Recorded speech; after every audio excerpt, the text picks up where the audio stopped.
When we turn inward and look at ourselves, there's three ways to do so: judgingly, compassionately, or neutrally. One kills, one gives life, and then one gives truth. When we look judgingly at ourselves, we get into our thoughts and put on these pads of deathly daggers, ready to pounce and hurt ourselves every time we find a possible shortcoming, failure, or bad thing in or about ourselves. It's as if judging from the get-go means killing. What's the intent then that we have when we judge ourselves? The reason why we judge ourselves or judge others is to find a fault or a shortcoming because we're unable to lovingly look at ourselves or others, or neutrally look at ourselves or others, or if we do know how to, we choose not to because of some discomfort linked with something from the past, either consciously or not. So number one, we judge in situations where we're dealing with the unknown, be it our future financial situations, a job prospect or interview we just came back from, not knowing what lies ahead when your child comes out to you and says he or she's gay and you're a fundamentalist Christian, but you do love your child. And we do all of this because we're not comfortable being with the unknown. So, because we're not comfortable being with the unknown, we then start judging because we don't know how to look at the unknown with a loving or neutral perspective, and instead, we start creating hypothetical situations and mental stories of what could or couldn't happen, or fishing for and attaching reasons to the unknown, trying to explain it, because doing so somehow calms us down. And so yeah, judging is really being used as a calming mechanism for ourselves, and that's fucking crazy. Number two, we judge in situations where we victimize ourselves. When everything's going against you, or so it seems one day, with your girlfriend or boyfriend not being in a good mood, with your clients leaving voicemail messages and emails all day, with your deadlines piling up, with a car that just cut you off in traffic, with a long line at the grocery store because your wife or husband wants you to pick up something after your long day of work, and the list goes on of how everyone and everything seems to be going against you. But if you look at it, you're the one who's judging, and it's the judging that's causing you so much pain because you're dagging and killing yourself. Again, remember that every time we judge, we put on our pads of deathly daggers ready to pounce at everything that we see in ourselves. So when we victimize ourselves by having thoughts of, oh man, everything's not going my way, or everything or everyone's going against me right now, we are judging. And because we are such powerful human beings in that whatever we focus on becomes our reality, when we start believing in the thoughts that the world is against me or that people are against me, we make that thought a reality, and then we start attacking ourselves violently with our pads of deathly daggers, aka judgment. We make things worse and hurt more with our judging. Number three, we also judge in situations where we get offended or hurt.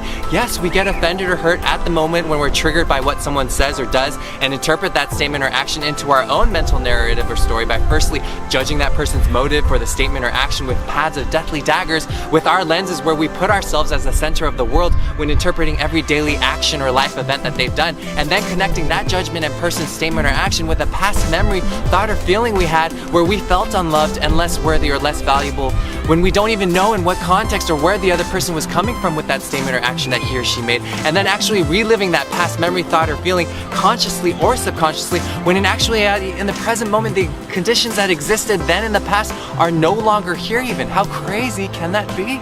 For example, if you're the type who can't sit still and must always be doing something, or feels that by resting a bit sometimes you might be doing something wrong or be lazy, or you have the sense of doubt of what you do or in life, where you question yourself with the usual, am I doing life wrong? Am I missing something? Am I supposed to be doing something that I'm not aware of? Then most likely you are consciously or subconsciously reliving the past conditions and environments that you lived in during the earlier years of your life, conditions and environments that no longer exist for you today in the present moment anymore. Want me to drive that further? For instance, I've always been the busybody type where every moment I took some time to rest and breathe, I was judging myself and thought, man, I'm so lazy, I shouldn't be resting, I'm missing out on something, if I don't get up, I'm gonna get in trouble, I should start working again, or sometimes feeling that I might be doing something wrong that I'm not aware of, even as an adult, that I might be doing something wrong with this thing called life, and then it finally clicked to me. Oh my fucking gosh, I'm reliving my childhood conditions that no longer exist, even as an adult now.